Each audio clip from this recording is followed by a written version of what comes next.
मतलब होता है जिस चीज में गलती है, देखो एरर से पता लग रहा है, एरर से याद कर लो, एरर मतलब जिसमें त्रुटि है, ठीक है, और इनवैलिड भी वही होता है, तो ये दोनों एक दूसरे के सिनोनिम्स हैं।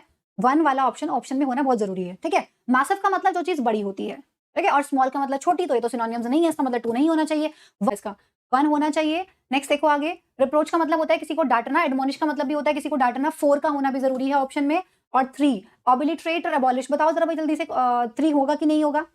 देखो अबॉलिश का मतलब होता है किसी को खत्म करना, ऑबिलिट्रेट भी वही होता है, तो इसलिए यहाँ पर टू नहीं होना चाहिए था, कुल मिला के 1, 4 एंड 3 ये आंसर बनना चाहिए था, 1, 3 एंड 4, जबकि ऑप्शन में नहीं है, तो ये होगा करेक्ट आंसर, ऑप्शन में गलती है इसमें, कोई बात नहीं। बाकी की मीनिंग्स भी देख लो एक बार। एरनेस का मतलब गलत होता है, पीछे लिखा जैसे इनवैलिड, इनवैलिड की जगह पे ऑप्शन हो सकता है फॉल्स, रॉन्ग हो सकता है, इनएक्यूरेट हो सकता है, मिसटेकन हो सकता है, ये सारे गलती को दिखाते हैं, ठीक है। मैसिव का मतलब होता है जो चीज बड़ी होती है, ह्यूज कह सकते हो, जाइगेंटिक कह सकते हो, विशाल होना, मैमथ कह सकते हो, बच्चा लिख रहा था मैम कोलोजल होता है, बिल्कुल बहुत बढ़िया, कोलोजल आंसर हो गया। वास्ट कह सकते हो आप, कोलोजल कह सकते हो आप, मैमोथ कह सकते हो आप, एलिफेंटाइन कह सकते हो आप, ये सारे वर्ड, टावरिंग कह सकते हो आप, ये सारे वर्ड्स बड़े होने को दिखाते हैं, ठीक है।